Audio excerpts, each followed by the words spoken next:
It started with the smell of rosemary scones freshly baked, the way Ellis used to like them, and ended with my body hitting the marble steps of my childhood home. I stood in the grand foyer of the Weiler estate, clutching the last suitcase I dared to pack. The air was heavy with their resentment, a silent accusation against my rightful claim. My grandfather had left this house, the company, and every cent of his $12 million 0-cent inheritance to me. His will was clear, but clarity meant nothing to people who believed they could reshape the truth to fit their entitlement. Their greed was a venom, poisoning every bond we once shared. "Put it down." My mother snapped, her stilettos clicking across the polished floor. Genevieve Weiler hadn't touched a scone or a truth in over a decade. Her voice was a blade, sharpened by years of calculated disdain. "You're not taking that with you." "These are my personal belongings," I said quietly, fingers tightening around the handle. "This house and everything in it is contested," my father said, appearing beside her. His cold authority was a wall, built to crush my defiance. "Until the court rules otherwise, you have no legal standing." I should have walked away. But then Celeste descended the staircase in silk pajamas and a smug smile. "Going somewhere, Callie?" Her taunt was a spark, igniting the fury I'd long suppressed. I didn't answer. I turned, stepping toward the door. "Don't you dare walk away from us, you ungrateful brat!" Genevieve screamed. Her rage was a performance, meant to justify their cruelty. Before I could respond, my father lunged. His hand fisted my hair, jerking my head back with such force, I saw white. Then, everything moved too fast. I was dragged down the hallway, my heels scraping the floor until I hit the first stair. Then the second, then all of them. I didn't cry out, not once. They wanted drama proof. I was unstable, reactive, like the fake letters their lawyer had started drafting behind closed doors. I gave them silence. Controlled, deliberate silence. The rain outside was cold and hard. My father shoved me through the front door. My suitcase followed, bursting open on impact, spilling folded sweaters and socks across the wet stone. "You are no longer welcome in this house," he said, adjusting his cufflinks. His calm was a mockery, dismissing my pain with practiced ease. Genevieve crossed her arms. "Any attempt to return will be considered trespassing." Celeste watched from the doorway, arms draped over the railing like a queen on a balcony. Her silence was complicity, a betrayal as sharp as their blows. I gathered my scattered clothes slowly, then stood. My scalp throbbed. My pride didn't. "You'll regret this," I said quietly. "Not today, but soon." My words were a vow, a promise of retribution they couldn't fathom. Then I walked away from their house, away from everything, toward the one person who had seen me before they taught me to disappear. Celeste always sparkled, even when she didn't try. At her 16th birthday, she unwrapped the keys to a white convertible with a red bow, bigger than her sense of self. The crowd of socialites applauded. I stood in the back, holding the plastic cake knife no one had asked me to use. A week later, she crashed the car into a lamppost. My parents blamed the city's lighting. Their excuses were a shield, protecting her from accountability. That same year, I got a prepaid gift card for straight A's. Genevieve loved calling Celeste our star. She'd say it loudly at charity galas like we all agreed. Her praise was a spotlight blinding them to my achievements. When Celeste failed biology, they hired a private tutor who charged more per hour than most teachers made in a day. When I placed first in statewide math, my father blinked at his phone and said, "Is that the one with numbers?" His indifference was a wound, dismissing my efforts with casual cruelty. They didn't hate me, not exactly. They just didn't see me. I was background to detail in their curated image of perfection, except to him. Ellis Weiler, my grandfather, never let a moment pass without making me feel real. He lived in the East Wing, surrounded by books and leather chairs, and a stubbornness that hadn't aged. "There's my clever girl," he'd greet me. "Come tell me something new." On Saturdays he took me sailing on the Eleanor, his aging but elegant yacht. "The sea doesn't care who your parents are," he'd say, handing me the wheel. It only listens to competence. I learned how to read the wind, how to tack, how to hold steady when waves slapped the hull. He taught me patience, how not all progress feels like forward movement. And later he taught me the real tides, the ones made of markets, board votes, shareholder tensions. He'd sit me beside him in his office drawing diagrams on yellow pads, explaining mergers and ethical clauses with the same intensity he once used to teach me how to anchor safely. "You think like a builder," he told me once. "Your sister only knows how to shine, but shine fades, structure doesn't." I was 16 when he said it. I didn't know what he meant, not fully. Not until the day he called me into his study, looked me straight in the eye, and told me what he'd decided. The weight of his trust was a mantle, one I vowed to carry despite their scorn. The lawyer's voice barely filled the walnut-paneled library.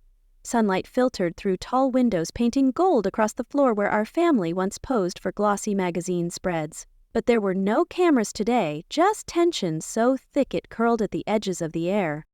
Gregory North, my grandfather's longtime attorney, cleared his throat and read to my granddaughter Callista Weiler.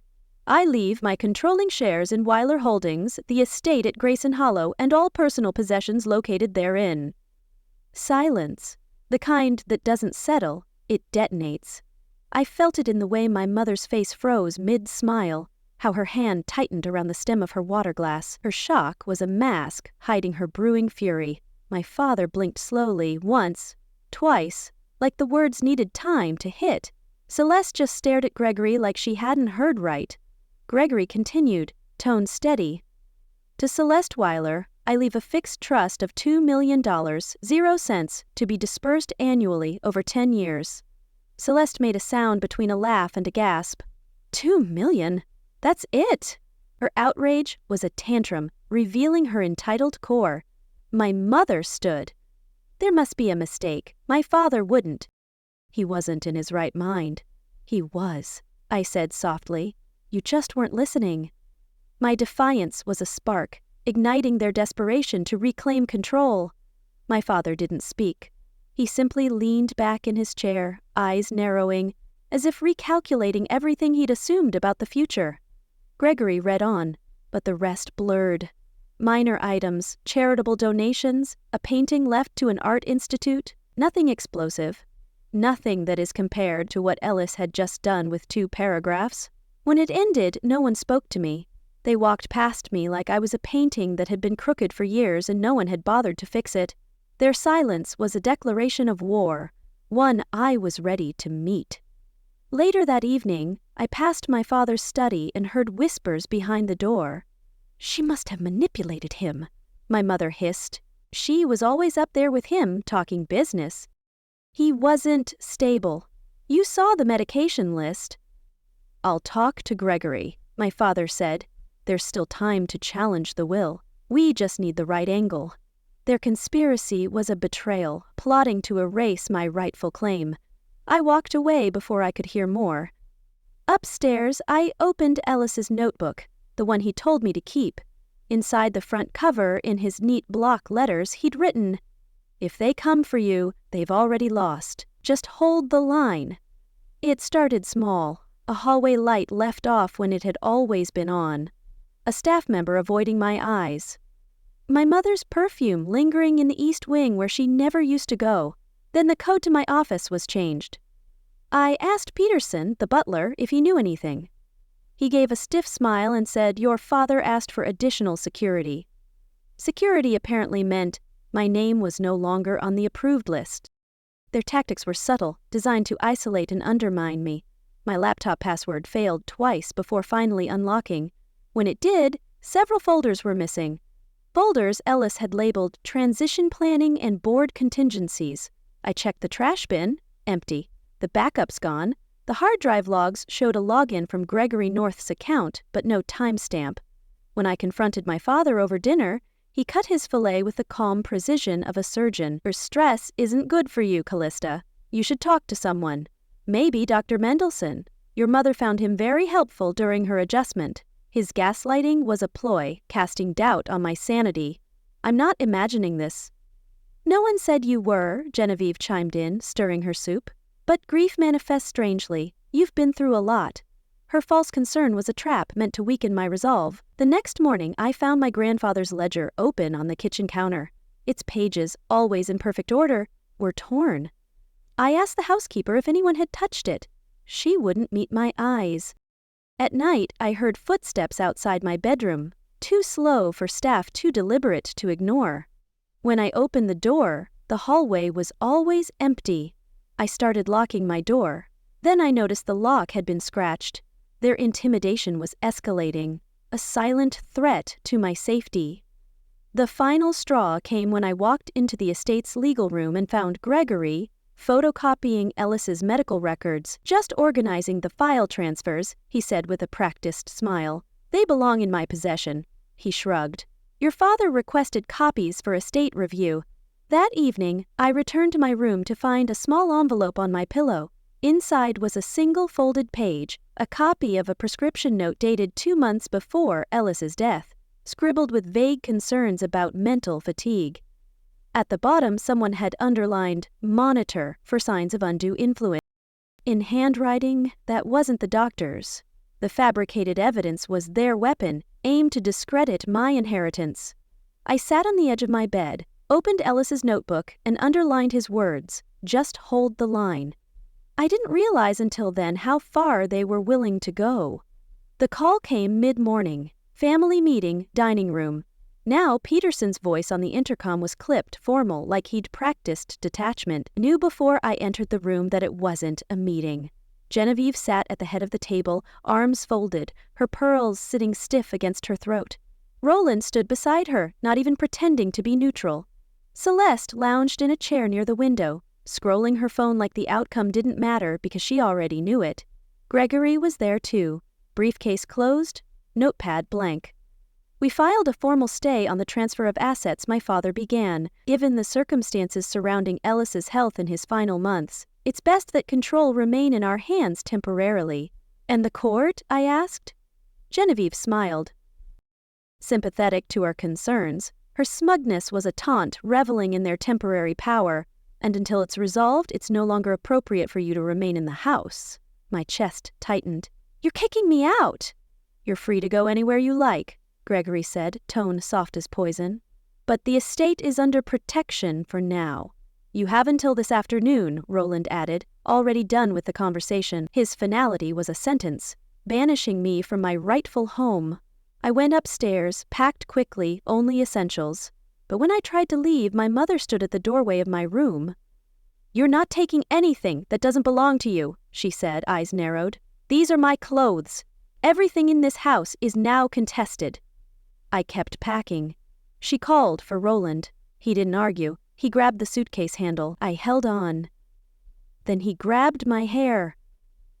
I didn't scream, just braced as he yanked me across the floor down the stairs, my scalp burning, shoulders slamming into each step. Celeste watched silent at the front door. My mother opened it wide. Rain poured. My father shoved me outside. The suitcase flew after me, landing hard and spilling open clothes, papers, a worn leather notebook, and a small gold watch. You are no longer welcome here, he said. His words were a final severance, cutting me from their world. I stood slowly, water soaking through my sleeves. My voice was clear. You'll regret this, I said. Not because of the money, but because you think I won't fight. My resolve was a beacon, unyielding despite their brutality. Then I picked up the pocket watch, the one Ellis always kept close, and walked into the storm. The rain didn't stop for hours. Ashley picked me up just after dark. She said nothing when she saw my bruised shoulder or the blood crusted in my hairline. She just opened the car door and kept her hands steady on the wheel all the way to her apartment. That night, curled on her sofa with a borrowed blanket, I couldn't sleep. I kept replaying it. Celeste's silence, my mother's cold hands on the doorknob, my father's grip in my hair. I stared at the items I'd salvaged. My phone, the leather notebook, a crumpled blazer, and the pocket watch. It had been Ellis's favorite. He used to wind it every evening like ritual. A good watch, he'd say, does more than tell time. It tells you when to move. Turning it in my palm, I noticed something strange. The weight, it felt uneven. I ran my thumb along the back panel and felt a faint seam. I pressed both sides in a rhythm he'd once used to open his desk drawer, 232. With a soft click, the back popped open. Inside was a tiny folded note, yellowed slightly with age, and a USB drive. The note read, "If they've done what I feared, go to Richard Lennox in Beacon Hill. He'll know what to do." The discovery was a lifeline. Proof of Ellis's foresight in their betrayal. My hands shook. I booted up Ashley's laptop and opened the files on the drive. There were scans of Ellis's medical evaluations. Clear, consistent, all-affirming mental clarity. Audio recordings of business discussions. My voice, his strategizing mergers, dissecting board dynamics. He hadn't just taught me, he documented everything. There were spreadsheets too, ledgers tied to accounts I'd never seen, some domestic, some offshore. One folder labeled emergency funds.